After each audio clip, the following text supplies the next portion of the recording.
Fim de semana trágico. 2 acidentes deixam 2 pessoas mortas em Juazeirinho e Soledade. Polícia prende grupo suspeito de participação em torturas na Paraíba. Um homem teria sido vítima da famosa disciplina do crime. Menina de 8 anos é internada no hospital de trauma após ser picada por cobra. E ainda, trânsito de Campina Grande sofrerá mudanças para a passagem de transformador gigante. Hoje é segunda-feira, 24 de março de 2025. E o Borborema Notícias começa agora.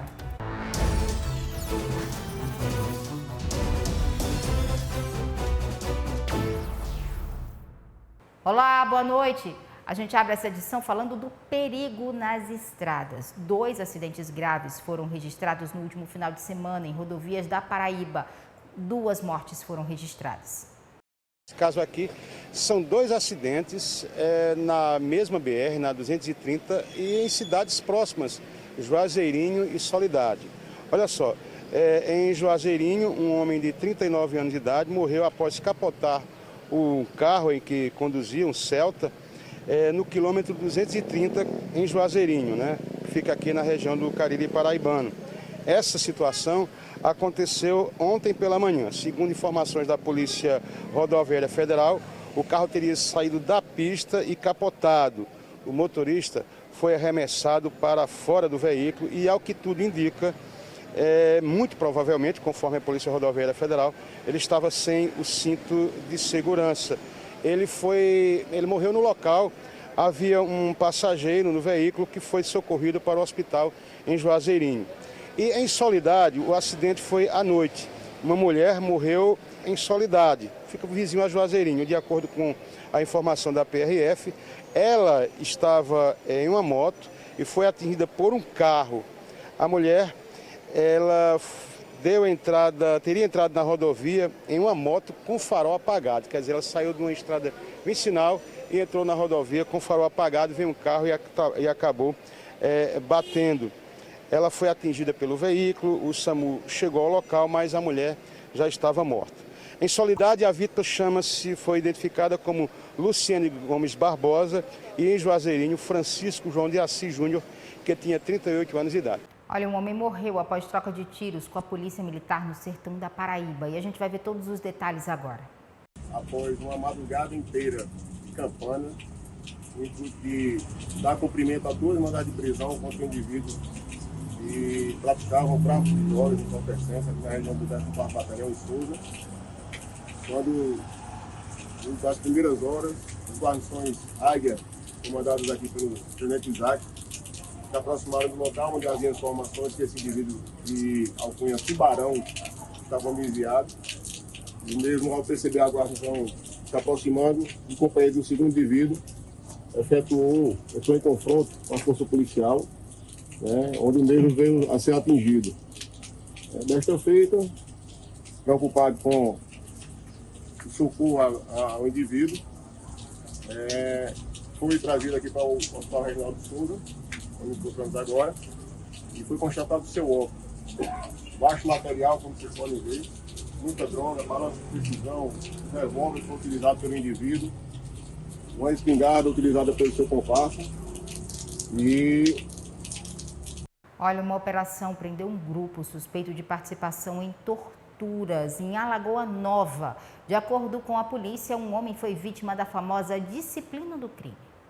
Esse homem foi alvo de uma brutal agressão por parte de um bando de criminosos. As marcas no corpo mostram a severidade de algo que virou moda entre os criminosos. A famosa disciplina, uma espécie de castigo contra aqueles que vão de encontro às normas de facções. O homem teve a casa invadida, foi obrigado a deitar no chão e foi agredido a pauladas e com mangueira de borracha. Esse caso aconteceu sexta-feira em Alagoa Nova, no Brejo Paraibano. Conforme a polícia, um grupo de criminosos pertencente a uma facção de João Pessoa foi a Alagoa Nova com o intuito de aplicar uma disciplina em um homem. Na volta, esse grupo foi preso por policiais militares, policiais civis e guarda municipal. A Polícia Civil não tem dúvidas, o homem foi vítima de tortura. Nesta outra imagem, a polícia mostra a captura em flagrante dos criminosos. Havia uma adolescente com os adultos. Os crimes são de tortura, associação criminosa, corrupção de menores e porte ilegal de arma de fogo. Os órgãos de segurança envolvidos falaram sobre a captura do grupo. Através do GTE Homicídios, na 12ª Seccional de Esperança, prendeu em flagrante delito 5 homens pelos crimes de porte ilegal de arma de fogo, tortura, invasão do domicílio, dentre outros crimes. A situação se deu quando 5 faccionados vieram da cidade de João Pessoa para aplicar a famosa, dita aí pela facção criminosa, disciplina em uma vítima da cidade de Alagoa Nova. Logo que entramos em diligências, nós conseguimos prender e capturar esses presos e agora estão à disposição da polícia. Essa operação foi uma operação relevante do âmbito da segurança pública no Brejo Paraibano, em conjunto, a Polícia Militar, a Polícia Civil e a Guarda Municipal da cidade de Alagoa Nova conseguiu efetuar as prisões, assim como disse o doutor Emanuel, e trouxe mais uma vez a segurança e a ordem nesse município. Olha, uma menina de 8 anos está internada no Hospital de Emergência e Trauma aqui de Campina Grande após ser picada por uma cobra. Esse caso aconteceu na cidade de Ingá. E olha só, gente, desde o início do ano, mais de 50 pessoas foram atendidas por picadas de cobra lá no Hospital de Trauma. E a gente faz um alerta, principalmente para os sintomas. Confira. A agricultora Maria Aparecida é tia de uma menina de 8 anos de idade que na quinta-feira da semana passada foi picada por uma cobra quando retornava da escola no sítio Surrão, em Ingá, no Agreste. A menina está internada no Hospital de Trauma. 6 horas da noite foi que elas chegaram em casa. Aí ela disse: pai, eu estou sentindo uma fraqueza. Só que ele não acreditou porque criança é brincadeira, né? Aí foi depois que ela disse que estava meia já mole, tontinha, e acho que perdendo a visão, né? Sim. Aí foi que ele ligou para lá, para a filha dele, arrumar um carro para ir buscar ela. Mas quando ela chegou na UPA de Ingá, era 10 horas. 10 horas da noite? 10 horas da noite. Aí foi depois que o médico viu, olhou ela, caminhou ela para cá, para o trauma. Hoje, apesar do susto, o alívio. E conforme Dona Maria Aparecida, a situação serviu de lição. O pai dela, acho que se achou culpado, assim, por causa que houve isso, né, e pensava que ia perder ela. Então os pais têm que se orientar nas crianças, no sítio, porque é muita cobra mordendo as crianças. Mas o pai não tem culpa, né? Sim. Agora é só ir para casa, né? Só ir para casa, é uma bênção de Deus, porque do jeito que a gente viu ela, achava que ela não ia escapar. Entubada, muita coisa, mas graças a Deus está ali assentada. Foi Deus, uma vitória. O médico Henri Leite explicou não só o caso dessa menina, mas também de outra criança. O Hospital de Trauma de Campina Grande já registrou esse ano cerca de 54 atendimentos envolvendo acidentes ofídicos, né? Acidentes envolvendo picadas de cobra. 2 crianças, uma de 1 ano e 8 meses e outra de 8 anos, estão na UTI pediátrica. A criança de 8 anos precisou ser entubada, evoluiu com um quadro de insuficiência respiratória grave, que é uma manifestação grave inerente à picada de cobra.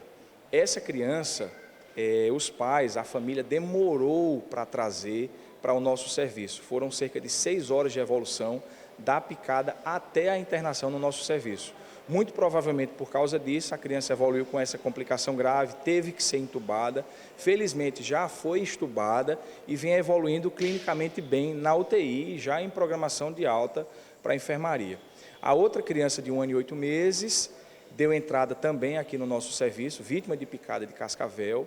A gente frisa que normalmente os sintomas podem ser leves, os pacientes podem apresentar só uma dor discreta no local da picada, não necessariamente você tem aquela equimose, aquele hematoma no local da picada, e por isso que é tão importante sofrer uma picada e ser dirigido logo para nosso serviço. Felizmente, essa criança de 1 ano e 8 meses foi trazida rapidamente para o nosso serviço, tem apresentado algumas manifestações visuais, ela não enxerga bem no momento, mas eu conversei com a mãe e a mãe já me disse que o quadro visual já tem melhorado, felizmente. Fica a dica: picada de cobra não se trata em casa ou se deixa para depois. A gente sempre recomenda que após uma picada o paciente seja dirigido para o nosso serviço, que é referência nos acidentes ofídicos, principalmente quando se trata de picadas por cascavel, porque é uma picada que pode provocar insuficiência respiratória, pode ocorrer paralisia do músculo diafragma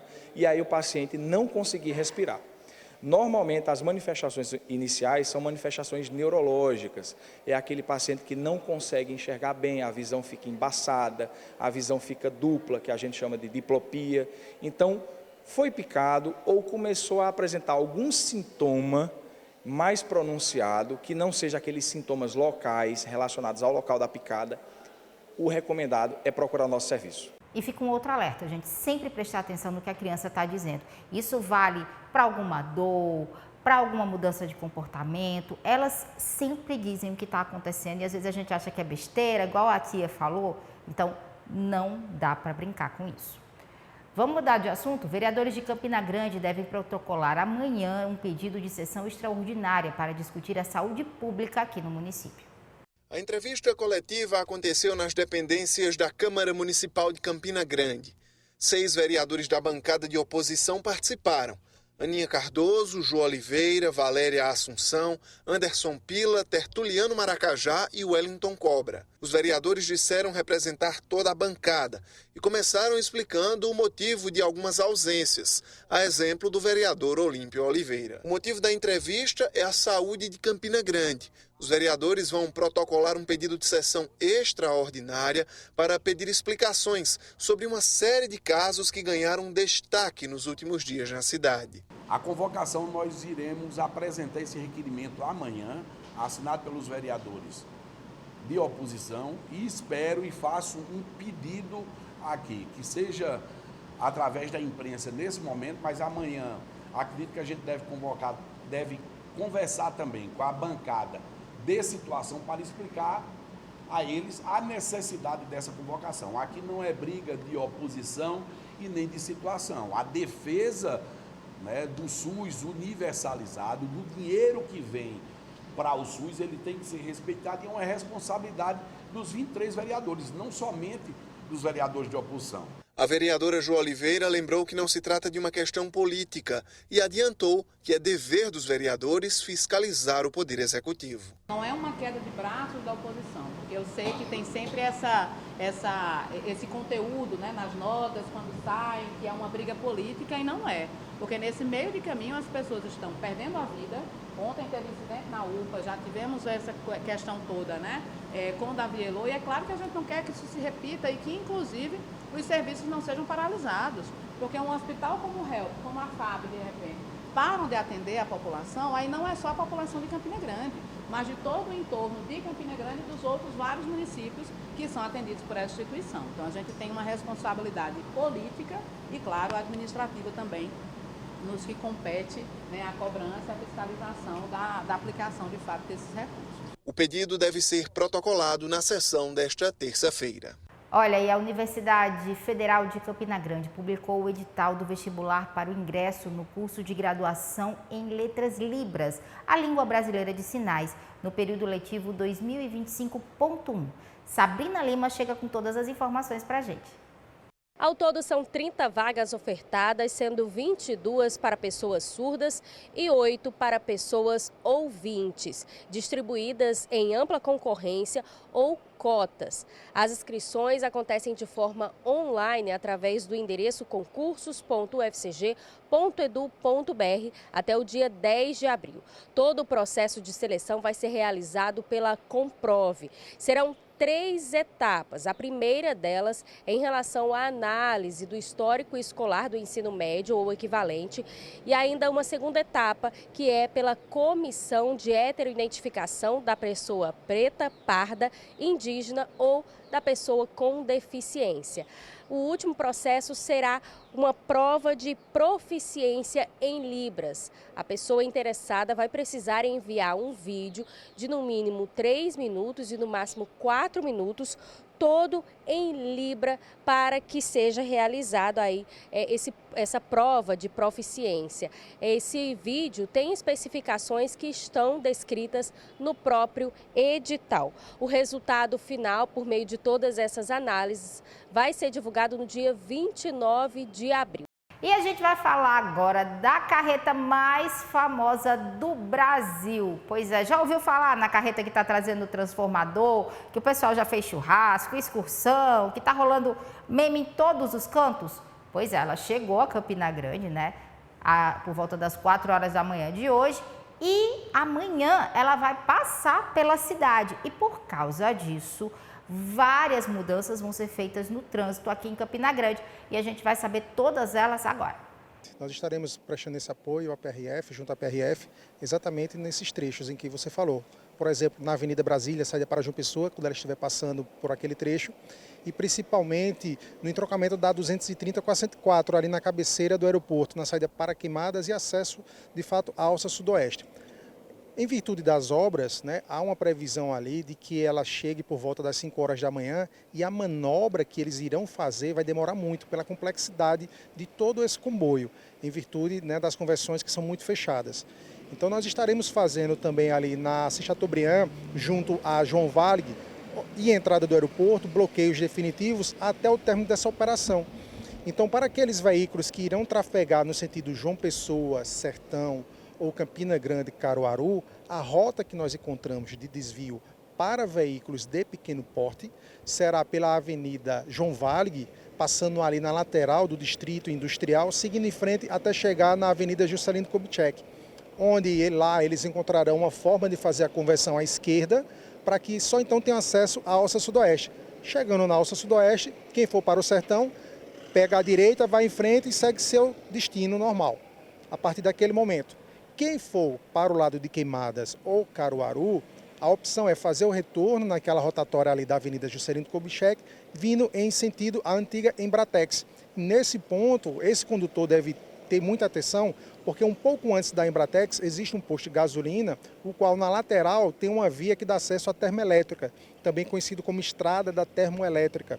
Ele fará essa conversão à direita, seguirá por essa via como se fosse para a termoelétrica e prestar atenção nas vias laterais, onde a terceira via à esquerda ele fará uma conversão passando exatamente por trás do muro da Embratex, então ele fará uma outra conversão à esquerda, em seguida à direita e já sairá na lateral do Parque de Exposições, já lá no Ligeiro, onde terá acesso a 104 para que ele possa seguir para Queimadas ou Caruaru. Fica essa nossa orientação, é importante frisar que teremos agentes de trânsito fazendo esses bloqueios, tanto na vicinal da BR-230 ali, naquele viaduto junto ao Amigão, bem como a Assis Chateaubriand com o João Valig e também na Aeroclube. É importante frisar que essa rota, ela comporta apenas veículos de pequeno porte.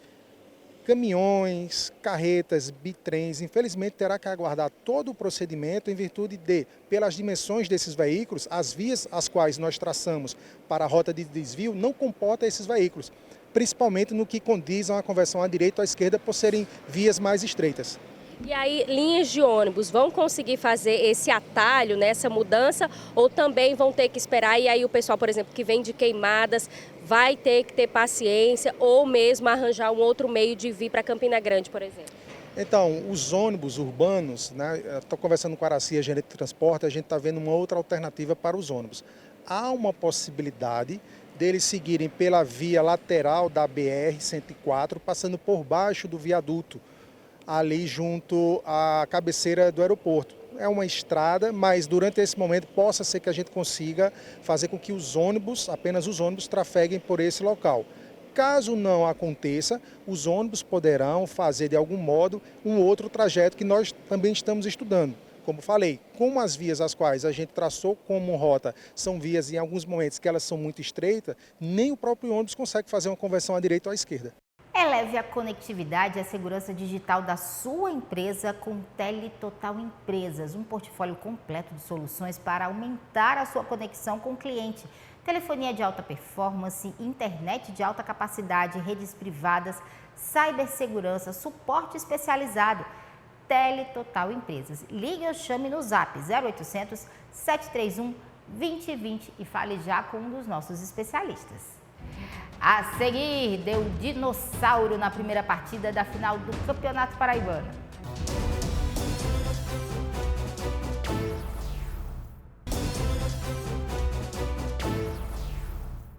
E a gente volta falando de futebol de Campeonato Paraibano. Ontem a gente teve o primeiro jogo da decisão do estadual entre Souza e Botafogo. Pois é, com o dinossauro vencendo o Belo. Vamos ver os detalhes. Muito boa noite, Dessana, boa noite a você e a todos que nos acompanham no Borborema Notícias. Ontem, como você já adiantou, nós tivemos o jogo de ida, da final do Campeonato Paraibano. Mais uma vez, Souza e Botafogo se enfrentando. Em 2024, o Souza foi o campeão paraibano, após um primeiro jogo também no Marizão e Souza, e o jogo da volta sendo em João Pessoa, no estádio Almeidão, e o Souza vencendo nos pênaltis. Vamos ver se esse ano vai acontecer a mesma coisa, O Souza já venceu ontem por 1-0 e um gol da Sana que foi já no final do segundo tempo, ali na reta final aos 37 minutos.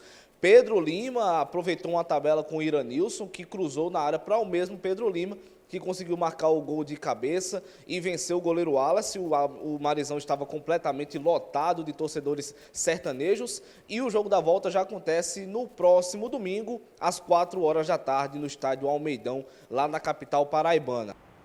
Pois é, tá aí falando tudo sobre a final, a gente vai acompanhando ao longo da semana todos os detalhes. E o Borborema Notícias vai ficando por aqui, uma excelente noite para você, a gente volta a se encontrar amanhã, tô te esperando, até lá!